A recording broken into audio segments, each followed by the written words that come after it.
মৰমৰ ছাত্ৰ-ছাত্ৰীসকল, তোমালোকৰ ক্লাছ 6ৰ গণিতৰ যিখিনি পৰিসীমা আৰু কালি এই অধ্যায়টো আছে তাৰ কৰিছা অহা 6.8 এই পাঠটোৰ আজি প্ৰশ্নখিনি তোমালোকৰ লগত আলোচনা কৰিম। প্ৰথম প্ৰশ্নটো কৈছে এটা টেনগ্ৰাম অংকন কৰা আৰু ইয়াক 7টা টুকুৰাত ভাগ কৰি তলত দিয়াখিনি বিচাৰি উলিওৱা। এইটো এটা টেনগ্ৰাম কৈছে, ইয়াত 7টা টুকুৰা দিছে A B C D E F আৰু G। এই 7টা টুকুৰা আমি টুকুৰাৰ পৰা তলৰ এই প্ৰশ্নখিনি দিছে আমি কৰিব লাগে। এতিয়া এই টেনগ্ৰামটোকে মই ইয়াত আঁকি লৈছোঁ। এটা চাওঁ আমি প্ৰথমতে এটা আমি ভাগ কৰিছোঁ।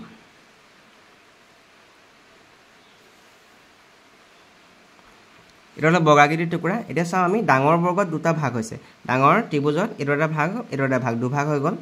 আকৌ যদি আমি এনেকৈ ভাগ কৰোঁ,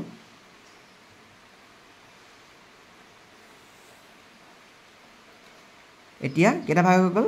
ত্ৰিভুজত ডাঙৰ 4টা ভাগ, 1 2 3 4টা। আকৌ যদি তোমালোকে সৰু সৰুকৈ ভাগ কৰা, ইয়াত মুঠতে 32টা ঘৰ পাবা। 32টা সৰু সৰু ত্ৰিভুজত ইয়াত ভাগ হ'ব। প্ৰতিটো এই ডাঙৰ 4টা ভাগত কেইটা ঘৰ আছে? 8টাকৈ আছে। ইয়াত 8টা আছে, ইয়াত 8টা, ইয়াত 8টা, ইয়াত 8টা আছে। এতিয়া এই ডাঙৰ 4টাৰ আমি গোটেই বৰ্গটো কালি 1 বুলি ধৰোঁ। তেতিয়াহ'লে এই ডাঙৰ ইয়াত কেইটা ঘৰ আছে? 8টা আছে। গতিকে ইয়াৰ কালি কিমান হ'ব? 32 ভাগৰ 8 হ'ব। মানে ইয়াত সৰু সৰু ঘৰ ত্ৰিভুজ কেইটা আছে চাওঁ আমি, 1 2 3 4 5 6 7 8। তাৰমানে ইয়াৰ গোটেইটো কালি কিমান হ'ব? 32 ভাগৰ 8। তেনেকৈ এইটো কালি কিমান হ'ব? ইয়াতো 8টা ঘৰ আছে, 1 2 3 4 5 6 7 8। গতিকে ইয়াৰো কালি কিমান হ'ব? 32 ভাগৰ 8। এতিয়া আমি টুকুৰাকেইটা ইয়াত কি কি নামে দিয়া আছে আমি প্ৰতিটো আমি নাম লিখি লওঁ। এতিয়া এই টুকুৰাকেইটা A B C D E F G যেনেকৈ আছে আমি ইয়াত লিখি লৈছোঁ। এইটোৱে হৈছে A, এইটো B, এইটো C D E F আৰু G। এতিয়া আমি চাওঁ A যদি এইটো ডাঙৰ, এইটো এটা ত্ৰিভুজাকৃতি, ইয়াত সৰু সৰু ত্ৰিভুজ কেইটা সোমাই আছে চাওঁ আমি, 1 2 3 4 5 6 7 8টা আছে। আৰু গোটেই বৰ্গটোত 32টা আছে। 32টাত এই অংশতে কিমান কালি সোমাই আছে? 8টা। গতিকে আমি ইয়াৰ কালি আমি লিখিব পাৰোঁ 32 ভাগৰ 8। ইয়াত যিহেতু 8টা ঘৰ 8টা সৰু সৰু ত্ৰিভুজ সোমাই আছে, আমি ইয়াত লিখিছোঁ 32 ভাগৰ 8। কিন্তু বি অংশটো চাওঁ আমি, ইয়াতো 8টা সোমাই আছে, 1 2 3 4 5 6 7 8। গতিকে এইটো আমি কালি লিখিম 32 ভাগৰ 8। ই আকৃতিটো চাওঁ আমি, ইয়াত দুটা সৰু ত্ৰিভুজ সোমাই আছে, এইটো এটা আৰু এইটো এটা। গতিকে ইয়াৰ কালি লিখিম আমি 32 ভাগৰ 2। এতিয়া ডিটো এটা আকৃতি বৰ্গ, এই ডি আকৃতিটো এটা বৰ্গ হয়, ইয়াত কেইটা সোমাই আছে? 4টা সোমাই আছে। গতিকে ইয়াৰ কালি লিখিম আমি 32 ভাগৰ। আমি এফ আকৃতিটো চাওঁ, এফ আকৃতিটোত 1 2 3 4, এইটো এফ আকৃতি, ইয়াত 4টা সৰু সৰু ত্ৰিভুজ সোমাই আছে। এফ আকৃতিটো ইয়াৰ পৰা ইয়ালৈকে এই গোটেইটো এফ হয়, 1 2 3 4। গতিকে ইয়াৰ কালি কিমান হ'ব? 32 ভাগৰ 4। তাৰপিছত আমি জি আকৃতিটো চাওঁ, জি আকৃতিটো এইটো 1 2 3 4, ইয়াতো 4টা সৰু ত্ৰিভুজ সোমাই আছে। গতিকে ইয়াৰ কালি কিমান হ'ব? 32 ভাগৰ 4। চি আকৃতিটো চাওঁ, ইয়াত সৰু সৰু ত্ৰিভুজ দুটা সোমাই আছে। গতিকে ইয়াৰ কালি কিমান হ'ব? 32 ভাগৰ 2। এতিয়া চিত্ৰটোত আমি দেখিলোঁ কোনোবা কেইটামানৰ অংশৰ কালি সমান। এতিয়া ই আকৃতিটোৱে বি আকৃতিটোৱে, এ আৰু বিৰ কালি কিমান? 32 ভাগৰ 8 32 ভাগৰ 8 দুইটা সমান। তেনেকৈ ই আৰু চি, এইটো ইটো চাওঁ 32 ভাগৰ 2 আৰু চি কালি কিমান পালোঁ? 32 ভাগৰ 2। এইকেইটাৰ কালি সমান। তেনেকৈ ডি জি আৰু এফ, ডিৰ কালি 32 ভাগৰ 4, ইয়াৰ কালি 32 ভাগৰ, জিৰ কালি 32 ভাগৰ 4 আৰু এফৰ কালি কিমান? 32 ভাগৰ 4। এই গোটেইকেইটাৰ কালি সমান। এতিয়া আমাক প্ৰথম প্ৰশ্নটো দিছে কেইটা টুকুৰাৰ কালি সমান। আমি কাৰ কাৰ কালি সমান পালোঁ? এতিয়া কালি সমান পালোঁ এ আৰু বিৰ কালি সমান, লগতে চি আৰু ইৰ কালি সমান, লগতে ডি এফ আৰু জিৰ কালি সমান। আমি লিখিব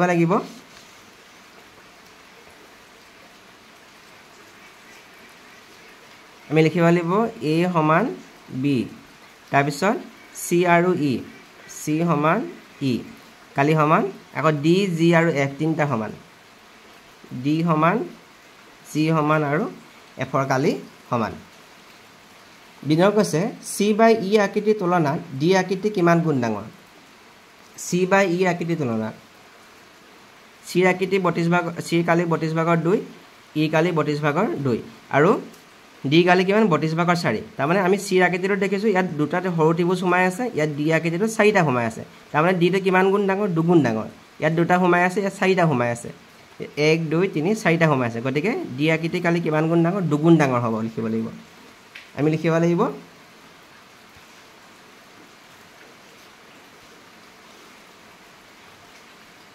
ডিৰ কালি চি বা ইৰ দুগুণ বুলি লিখিব লাগিব তাৰপিছত কৈছে ডি আৰু এফৰ কালি তুলনা কৰা ডি আৰু এফ আমি চাওঁ ডিটো 32 ভাগৰ 4 এফৰ কিমান আছে আমি এফটো ইয়াৰ পৰা ইয়ালৈকে এই গোটেই ত্ৰিভুজটো দেই এফৰ কালি কিমান 32 ভাগৰ 4 ডি আৰু এফৰ কালি সমান আমি চি নম্বৰত লিখিব লাগিব ডিৰ কালি সমান এফৰ কালি তাৰপিছতে কৈছে জি আৰু এফৰ কালি তুলনা কৰা জি আৰু এফ আমি জি এইটো এটা সামান্তৰিক হয় যিটো ইয়াৰ পৰা ইয়ালৈকে এইটো এটা সামান্তৰিক জি কালি কিমান পালোঁ 32 ভাগৰ 4 এফৰ কালি কিমান পালোঁ আমি 32 ভাগৰ 4 দুয়োটাই কালি সমান গতিকে আমি লিখিব লাগিব জিৰ কালি সমান এফৰ কালি তাৰপিছত কৈছে আকৃতি এ আৰু বিৰ কালি তুলনা কৰা আমি এ আৰু বি যদি তুলনা কৰোঁ এইটো এৰ কালি কিমান পাইছিলোঁ 32 ভাগৰ 8 বিৰ কালি কিমান পাইছিলোঁ 32 ভাগৰ 8 দুয়োটা কালি সমান আমি লিখিব লাগিব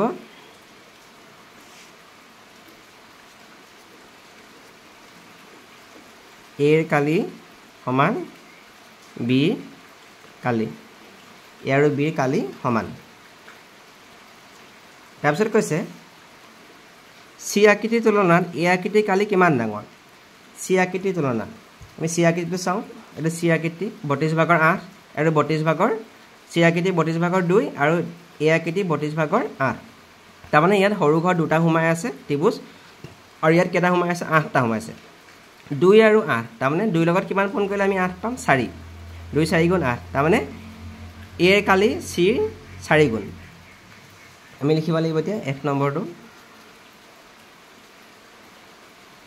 এৰ কালি চি 4 গুণ যেহেতু আমি ইয়াত দুটা ঘৰ দেখিলোঁ ইয়াত দুটা ত্ৰিভুজ সোমাই আছে ইয়াত 4টা সোমাই আছে গতিকে 2 লগত 4 পূৰণ কৰিলে 8 পাম এই 8টো পাম গতিকে এৰ কালি চিৰ 4 গুণ তাৰপিছৰ প্ৰশ্ন ই আকৃতিৰ কালিৰ তুলনাত 7টা টুকুৰাই গঠিত ডাঙৰ বৰ্গটোৰ কালি কিমান এতিয়া ই আকৃতিৰ কালি পাইছিলোঁ 32 ভাগৰ 2 32 ভাগৰ 2 আৰু গোটেই বৰ্গটোৰ কালি আমি কিমান পাইছিলোঁ আমি গোটেই বৰ্গটোৰ কালি আমি 1 বুলি ধৰিছিলোঁ গতিকে ই আকৃতিৰ কালিৰ তুলনাত গোটেই ডাঙৰ বৰ্গটোৰ কালি কিমান এতিয়া ই আকৃতিৰ কালি পাইছিলোঁ আমি 32 ভাগৰ 2 আৰু গোটেই ডাঙৰ বৰ্গটোৰ কালি পাইছিলোঁ আমি 1 আমি যদি কি কৰোঁ এতিয়া ইয়াৰ লগত আমি গোটেই ডাঙৰ বৰ্গটোৰ কালি 1 লৈছিলোঁ আৰু ই আকৃতিৰ কালি 32 ভাগৰ 2 ইয়াত যদি আমি 16টা পূৰণ কৰোঁ 2 লগত 16 পূৰণ কৰিলে কিমান হৈ যাব 2 লগত 16 পূৰণ কৰিলে হৈ যাব 32 আৰু তলত 32টো আছে 32ে 32ক হৰণ কৰিলে কিমান পাম আমি 1 পাম তাৰমানে এইটো আছিলে গোটেই ডাঙৰ বৰ্গটোৰ কালি আমি 1 বুলি লৈছিলোঁ আৰু ই আকৃতিৰ কালি 32 ভাগৰ 2 32 ভাগৰ 2 লগত আমি 16 পূৰণ কৰিলে কিমান পালোঁ আমি 1 পালোঁ দুইটা সমান পালোঁ আমি গতিকে আমি লিখিব লাগিব বৰ্গটোৰ ডাঙৰ বৰ্গটোৰ কালি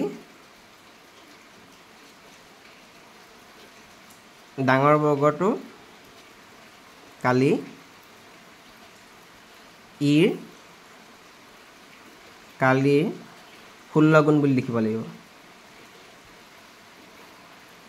গোটেই ডাঙৰ বৰ্গটোৰ কালি ইৰ কালি কিমান গুণ হ'ব গোটেই ডাঙৰ বৰ্গটোৰ কালি এই ইৰ কালি কিমান গুণ হ'ব 16 গুণ হ'ব তাৰ পিছৰ প্ৰশ্ন দিছে আমাক জি নম্বৰ 23 নম্বৰটো দিছে এই 7টা টুকুৰা সজাই এটা আয়ত গঠন কৰা এই গোটেই 7টা টুকুৰা লগাই সজাই এটা আয়ত গঠন কৰিবলৈ কৈছে এই আয়তটোৰ কালি ই আকৃতিৰ তুলনাত কিমান হ'ব এই আয়তটোৰ কালি ই আকৃতিৰ তুলনাত কিমান হ'ব একে কিমান হ'ব 16 গুণে হ'ব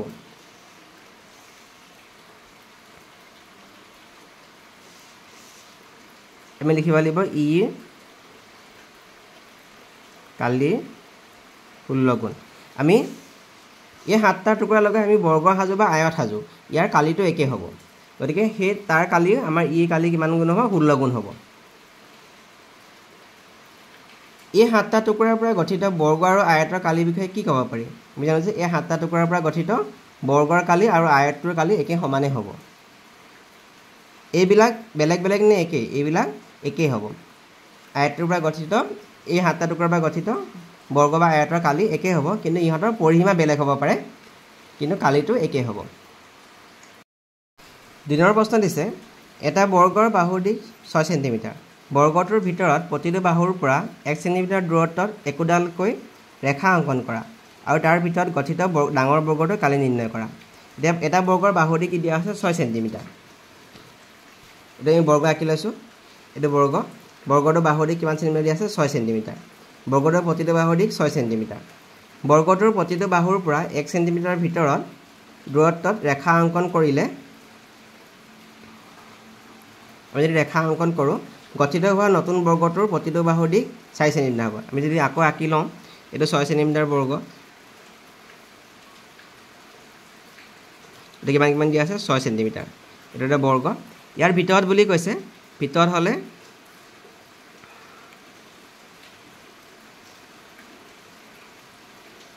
এতিয়া এই বৰ্গটো এটা ভিতৰত আঁকিছোঁ ইয়াৰ পৰা ইয়ালৈ দূৰত্ব কিমান কৈছে 1 সেন্টিমিটাৰ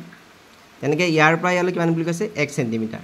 তেনেকৈ এইডোখৰৰ পৰা ইয়ালৈ কিমান দূৰ আছে 1 সেন্টিমিটাৰ ইয়াৰ পৰা ইয়ালৈ কিমান বুলি কৈছে 1 সেন্টিমিটাৰ ভিতৰত আমি ৰেখা অংকন কৰি লৈছোঁ এতিয়া এই ভিতৰত যিটো বৰ্গ গঠিত হ'ল এই বৰ্গটোৰ প্ৰতিটো বাহুৰ দিশ কিমান হ'ব এতিয়া গোটেইডাল আছিলে ইয়াৰ পৰা ইয়ালৈ 6 আছিলে এই 1 আৰু 1 2 গুচি গ'ল তেতিয়াহ'লে কিমান থাকিব এইটো 4 হ'ব ভিতৰত যিটো বৰ্গ গঠিত হ'ব তাৰ প্ৰতিটো বাহুৰ দিশ কিমান হ'ব 4 সেন্টিমিটাৰ হ'ব গতিকে আমি ইয়াত লিখিছোঁ বৰ্গটোৰ প্ৰতিটো বাহুৰ পৰা 1 সেন্টিমিটাৰ দূৰত্বত ৰেখা অংকন কৰিলে গঠিত হোৱা নতুন বৰ্গটোৰ বাহুৰ দিশ কিমান হ'ব 4 সেন্টিমিটাৰ গতিকে এই ডাঙৰ বৰ্গটোৰ কালি কিমান হ'ব ভিতৰৰ বৰ্গটো 4 × 4 হ'ব 4 × কিমান হ'ব 16 বৰ্গ সেন্টিমিটাৰ তাৰপিছত কৈছে 3 নম্বৰ প্ৰশ্ন এখন আয়তাকৃতি খেলপথাৰৰ এখনৰ দৈৰ্ঘ্য আৰু প্ৰস্থ ক্ৰমে 60 মিটাৰ আৰু 45 মিটাৰ এজন খেলুৱৈয়ে খেলপথাৰখনৰ চাৰিওফালে 12 বাৰ দৌৰিছে তেওঁ কিমান দূৰত্ব অতিক্ৰম কৰিছে এখন যিহেতু আয়তাকৃতি খেলপথাৰ আমি ইয়াক দীৰ্ঘ আৰু প্ৰস্থ দিয়া আছে গতিকে আমি ইয়াৰ পৰিসীমা উলিয়াই ল'ম চাৰিসীমা বুলি কৈছে আমি পৰিসীমা উলিয়াই ল'ম এখন হ'ল খেলপথাৰখনৰ দিশ 60 মিটাৰ প্ৰস্থ হ'ল 45 মিটাৰ ইয়াৰ আয়তাকৃতি খেলপথাৰখনৰ দিশ 60 মিটাৰ আৰু প্ৰস্থ 45 মিটাৰ গতিকে আয়তাকৃতি খেলপথাৰখনৰ পৰিসীমা কিমান হ'ব 2 পূৰণ দিশ যোগ প্ৰস্থ এতিয়া আমি 60 আৰু 45 যোগ কৰিম তো মিটাৰ দিয়া আছে আমি মিটাৰ লিখিম দুইটা যদি আমি যোগ কৰোঁ 60 আৰু 45 যোগ কৰিলে কিমান হ'ব 105 হ'ব আৰু দুটা যোগ কৰিলে 2 5 গুণ 10 2 গুণ 2 210 মিটাৰ হ'ব এই খেলপথাৰখনৰ পৰিসীমা কিমান হ'ব 210 মিটাৰ ইয়াক কৈছে কি খেলুৱৈজনে খেলপথাৰখনৰ চাৰিওফালে এবাৰ দৌৰিলে কিমান দূৰত্ব অতিক্ৰম কৰিব 210 মিটাৰ অতিক্ৰম কৰিব এবাৰ যেতিয়া দৌৰিব 210 মিটাৰ তেওঁ ঘূৰিব খেলুৱৈজনে খেলপথাৰখনৰ চাৰিওফালে 12 বাৰ দৌৰিলে কেইবাৰ দৌৰিছে বুলি কৈছে 12 বাৰ এবাৰ দৌৰিলে কিমান দূৰত্ব অতিক্ৰম কৰে 210 গতিকে 12 বাৰ দৌৰিলে কিমান অতিক্ৰম কৰিব আমি 210 লগত 12টো পূৰণ কৰিব লাগিব গতিকে তেওঁ 12 বাৰ দৌৰিলে অতিক্ৰম কৰা দূৰত্ব হ'ব 12 লগত আমি যদি 210 পূৰণ কৰোঁ আমি পাম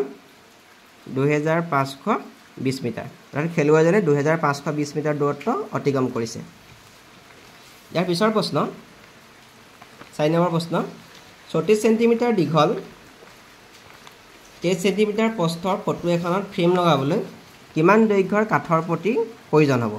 এতিয়া ফটোখনৰ দৈৰ্ঘ্য দিয়া আছে 34 সেন্টিমিটাৰ আৰু প্ৰস্থ দিয়া আছে 23 সেন্টিমিটাৰ গতিকে আমি ফটোখনৰ পৰিসীমা উলিয়াই ল'ম এখন হ'ল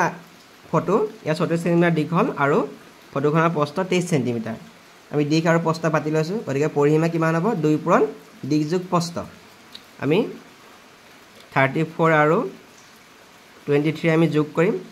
4 3 7 3 2 5 57 এটা পূৰণ কৰিলে কিমান হ'ব 2 7 14 4 1 2 5 10 11 114 সেন্টিমিটাৰ অৰ্থাৎ ফটোখনত চাৰিওফালে কাঠৰ ফ্ৰেম লগাবলৈ প্ৰয়োজন হোৱা কাঠৰ পটি কিমান হ'ব 114 সেন্টিমিটাৰ হ'ব এটি হ'ল ইয়াৰ উত্তৰ তাৰ পিছৰ প্ৰশ্ন এডাল তাঁৰ 42 সেন্টিমিটাৰ দীঘল যদি তাঁৰডাল গঠন হোৱা তাঁৰডাল আয়ত গঠন কৰিবলৈ ব্যৱহাৰ কৰা হয় তেন্তে আয়তটোৰ সম্ভাৱ্য দৈৰ্ঘ্য আৰু প্ৰস্থ কিমান হ'ব লগতে গঠন হোৱা আয়তবোৰৰ কালি নিৰ্ণয় কৰা আমাৰ তাঁৰডাল দিয়া আছে 42 সেন্টিমিটাৰ এই তাঁৰডালে যদি আমি আয়ত গঠন কৰোঁ সেই আয়তটোৰ পৰিসীমা কিমান হ'ব 42 সেন্টিমিটাৰ হ'ব এতিয়া আমি যদি চাওঁ ইয়াত দিয়া আছে তাঁৰডালৰ দিশ কিমান দিয়া আছে 42 সেন্টিমিটাৰ অৰ্থাৎ এই তাঁৰডালে গঠন কৰা আয়তটোৰ প্ৰতিটো আয়তৰ পৰিসীমা কিমান হ'ব 42 সেন্টিমিটাৰ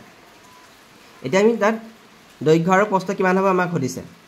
এতিয়া আমি যদি দৈৰ্ঘ্য 15 সেন্টিমিটাৰ লওঁ প্ৰস্থ যদি 6 লওঁ ইয়াৰ পৰিসীমা কিমান হ'ব 2 পূৰণ 15 যোগ 6 দিশ যোগ প্ৰস্থ 2 পূৰণ 15 6 21 তাৰ মানে 42 হ'ব আমি এই 42 আমি পাইছোঁ গতিকে আমি দৈৰ্ঘ্যৰ দিশ ল'ব পাৰোঁ 15 সেন্টিমিটাৰ আৰু প্ৰস্থ কিমান ল'ব পাৰোঁ 6 সেন্টিমিটাৰ ল'ব পাৰোঁ গতিকে ইয়াৰ কালি কিমান হ'ব আমাক কালি উলিয়াবলৈ কৈছে 15 লগত 6 পূৰণ কৰিলে কিমান হ'ব দিশ আৰু প্ৰস্থ 90 বৰ্গ সেন্টিমিটাৰ আমি এটা উদাহৰণ লৈছোঁ আৰু এটা আমি উদাহৰণ ল'ম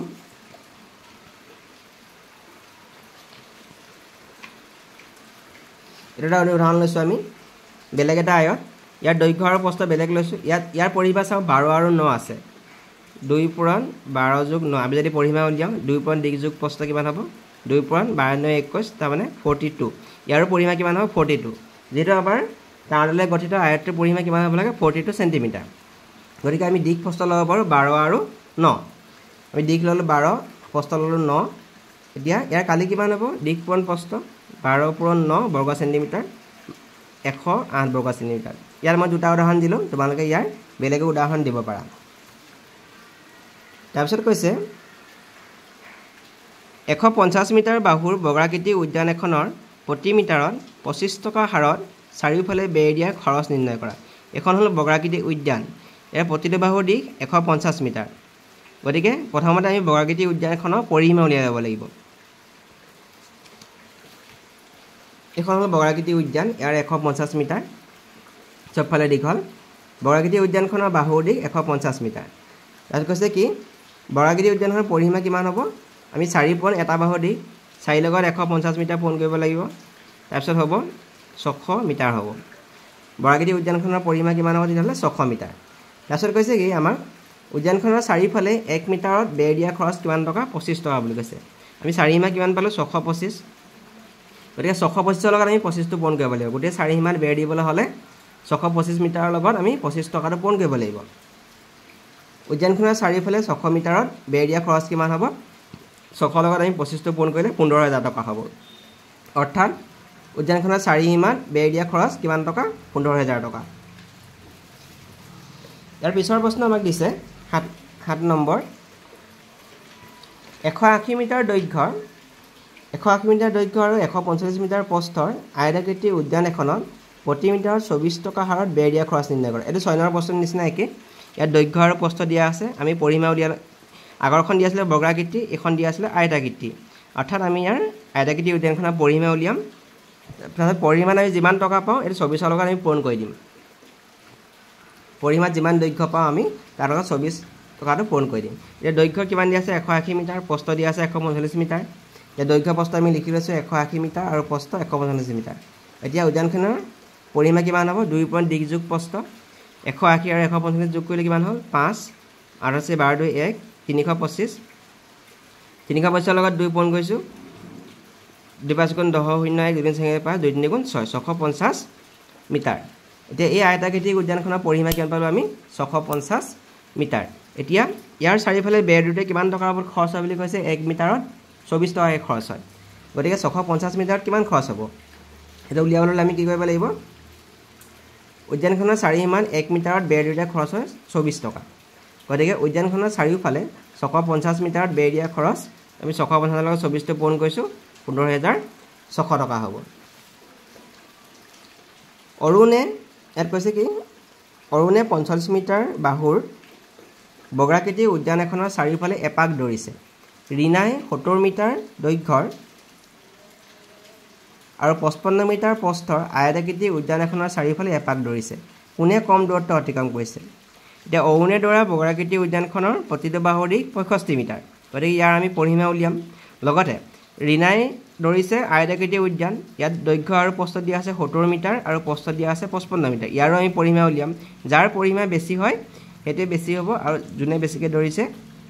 যাৰ পৰিসীমা যিটো পৰিসীমা কম হয় সেইজনে কম দূৰত্ব অতিক্ৰম কৰিছে এতিয়া আমি চাওঁ এটো হল অৰুণেডৰা এখন হল অৰুণেডৰা বগৰাকৃতি উদ্যানৰ প্ৰতিটো ফালৰ দিশ 65 মিটাৰ এখন উদ্যান 65 মিটাৰ কৈছে সবফালে গতিকে বগৰাকৃতি উদ্যানখনৰ পৰিসীমা কিমান হ'ব 4.1 বাহুৰ দিশ তে 4 লগত যদি 65 পূৰণ কৰি কিমান হ'ব 4 5 গুণ 20 শূন্য 2 4 6 গুণ 24 26 260 মিটাৰ এতিয়া অৰুণে এই বগৰাকৃতি উদ্যানখনৰ চাৰিওফালে এপাক দৌৰিছে তেওঁ কিমান দূৰ অতিক্ৰম কৰিছে 260 মিটাৰ অতিক্ৰম কৰিছে গতিকে অৰুণে 260 মিটাৰ দূৰত্ব অতিক্ৰম কৰিলে এতিয়া আমি ৰীনাই দৌৰা দূৰত্বটো চাওঁ আমি ৰীনাই দৌৰিছে এখন আয়তাকৃতি উদ্যানখনৰ চাৰিওফালে ইয়াৰ দৈৰ্ঘ্য কিমান 70 মিটাৰ আৰু প্ৰস্থ হৈ গ'ল 55 মিটাৰ উদ্যানখনৰ দিশ আমি পাতিম আমি 70 মিটাৰ প্ৰস্থ পাতিম আমি 55 মিটাৰ গতিকে উদ্যানখনৰ পৰিসীমা কিমান হ'ব 2 পইণ্ট দিশ যোগ প্ৰস্থ 2.70 যোগ 55 125 মিটাৰ ইয়াত কইলে 2 5 গুণ 10 শূন্য 1 2 গুণ 6 1 25 250 মিটাৰ এটা ৰীনাই কিমান দৌৰিলে 250 মিটাৰ আকৌ অৰুণে কিমান দৌৰিছিলে 260 মিটাৰ অৰুণে দৌৰা দূৰত্বটো কিমান আছিল 260 মিটাৰ আছিল গতিকে কোনে কম দৌৰিলে ৰীনাই কম দৌৰিলে গতিকে আমি লিখিব লাগিব ৰীনাই অতিক্ৰম কৰা দূৰত্ব কিমান হৈ গ'ল 250 মিটাৰ গতিকে ৰীনাই কম দূৰত্ব অতিক্ৰম কৰিছে 9 নম্বৰ প্ৰশ্ন অনুপমে 14 মিটাৰ দীঘল আৰু 12 মিটাৰ বহল প্ৰেক্ষাগৃহৰ মজিয়াখন বৰ্গাকৃতি টাইলছ ব্যৱহাৰ কৰি ঢাকিব বিচাৰিছে যদি প্ৰতিটো বৰ্গাকৃতি টাইলছৰ বাহু 2 মিটাৰ হয় তেন্তে প্ৰেক্ষাগৃহখনৰ মজিয়াখন ঢাকিবলৈ প্ৰয়োজন হোৱা টাইলছৰ সংখ্যা নিৰ্ণয় কৰা এখন বৰ্গাকৃতি আয়তাকৃতি মজিয়া 14 মিটাৰ দীঘল আৰু 12 মিটাৰ বহল গতিকে আমি ইয়াৰ বৰ্তমানে মজিয়াখন আমি কালি উলিয়াই লম এখন মজিয়াখনৰ দিশ কিমান দিয়া আছে 14 মিটাৰ আৰু প্ৰস্থ দিয়া আছে 12 মিটাৰ গতিকে মজিয়াখনৰ দিশ আমি পাতিলো 14 মিটাৰ প্ৰস্থ 12 মিটাৰ গতিকে মজিয়াখনৰ কালি কিমান হ'ব দিশ কোণ প্ৰস্থ আমি 14 আৰু 12 পূৰণ কৰিব লাগিব বৰ্গ মিটাৰ হ'ব কিমান হ'ব 168 বৰ্গ মিটাৰ অৰ্থাৎ আকৌ কৈছে কি এই বৰ্গাকৃতি মজিয়াখন ঢাকিবলৈ টাইলছ ব্যৱহাৰ কৰিছে 2 মিটাৰ ইয়াৰ দৈৰ্ঘ্য গতিকে এখন টাইলছৰ কালি কিমান হ'ব বৰ্গাকৃতি টাইলছৰ কালি বাহু পূৰণ বাহু কিমান হ'ব এখন টাইলছৰ কালি 4 হ'ব 4 বৰ্গ মিটাৰ হ'ব এতিয়া আমি মুঠ কালি কিমান পালো আমি 168 পালো মুঠ কালি কিমান পালো আমি 168 এতিয়া লিখি লওঁ প্ৰতিখন বৰ্গাকৃতি টাইলছৰ দিশ কিমান হ'ব 2 মিটাৰ গতিকে প্ৰতিখন টাইলছৰ কালি কিমান হ'ব বাহু পূৰণ বাহু অৰ্থাৎ 2.2 পূৰণ কালি কিমান হ'ব 4 বৰ্গ মিটাৰ যেহেতু এখন বৰ্গাকৃতি টাইলছ আছিলে এখন বৰ্গাকৃতি টাইলছ ইয়াত সবফালে 2.2 আৰু 2 গতিকে কালি কিমান হ'ব 4 বৰ্গ মিটাৰ এতিয়া আমি গোটেই কালি আছিলে গোটেই মজিয়াখনৰ কালি আছিলে 168 আমি এখন বৰ্গাকৃতি কালি টাইলছৰ কালি কিমান পালো আমি 4 পালো গতিকে গোটেই মজিয়াখন থাকিবলৈ আমাক কিমান টাইলছ লাগিব আমি কি কৰিব লাগিব 168ক আমি এই 4টোৱে হৰণ কৰিব লাগিব গতিকে মজিয়াখন থাকিবলৈ প্ৰয়োজন হোৱা মুঠ টাইলছৰ সংখ্যা 168ক আমি 4 হৰণ কৰিলে কিমান হ'ল 4 দুগুণ 8 4 4 গুণ 16 42 খন আমাক টাইলছ লাগিব তাৰপিছত কৈছে 10 নম্বৰটো 11 মিটাৰ দীঘল আৰু 6 মিটাৰ বহল মাটি এডোখৰত ফুল ৰুবৰ কাৰণে 2 মিটাৰ দীঘল বৰ্গাকাৰ 6 ডোখৰ মাটি চহুৱা হৈছে বাকি থকা মাটিখিনি কালি কিমান এখন পথাৰ কৈছে মাটি এডোখৰ কৈছে ইয়াত দীঘল কৈছে 11 মিটাৰ আৰু প্ৰস্থ হ'ল 12 মিটাৰ প্ৰথমতে আমি মাটি ডোখৰ কালি উলিয়াম এডোখৰ হ'ল মাটি ডোখৰ দীঘ আৰু প্ৰস্থ দিয়া আছে 11 মিটাৰ আৰু প্ৰস্থ হ'ল 6 মিটাৰ গতিকে মাটি ডোখৰ কালি কিমান হ'ব 11 আৰু 6 পূৰণ কৰিব লাগিব 11 আৰু 6 পূৰণ কৰিলে কিমান হ'ব 66 বৰ্গ মিটাৰ হ'ব এতিয়া কৈছে কি এই মাটি ডোখৰত ফুল ৰুবৰ কাৰণে চহুৱা এটুকুৰা বৰ্গাকাৰ মাটিৰ দিশ এনেকুৱা এডোখৰ গোটেইডোখৰ মাটিত আমি কি কৈছে এনেকুৱা বৰ্গাকাৰ মাটি 2 মিটাৰ জোখৰ ফুল ৰুবৰ কাৰণে মাটি চহাইছে গতিকে এটা বৰ্গাকাৰ মাটি চহোৱা ফুল ৰুবৰ কাৰণে চহোৱা এই এটুকুৰা বৰ্গাকাৰ মাটি কালি কিমান হ'ব 2 আৰু 2 পূৰণ কৰিব লাগিব বাহু পূৰণ বাহু আমি যদি পূৰণ কৰোঁ কিমান হ'ব 4 বৰ্গ মিটাৰ হ'ব এটুকুৰা বৰ্গাকাৰ মাটিৰ কালি অৰ্থাৎ বাহু পূৰণ বাহু 2 পূৰণ 2 কিমান হ'ব 4 বৰ্গ মিটাৰ এনেকুৱা 4 বৰ্গ মিটাৰ জোখৰ কেইটুকুৰা মাটি চহাইছে বুলি কৈছে চদুখৰ ইয়াতে এডোখৰ 2 3 4 5 চদুখৰ আছে চদুখৰ মাটি এনেকুৱা চহাইছে এই গোটেইটুকুৰা কালি কিমান হ'ব এটুকুৰা কালি পালোঁ আমি 4 গতিকে চদুখৰ কালি কিমান হ'ব 6 4 গুণ 24 হ'ব ফুল ৰুবৰ কাৰণে চহোৱা চদুখৰ বৰ্গাকাৰ মাটি কালি কিমান হ'ব এডোখৰ কালি পালোঁ আমি 4 গতিকে চদুখৰ মাটি কিমান হ'ব 6 পূৰণ 4 অৰ্থাৎ 24 বৰ্গ মিটাৰ হ'ব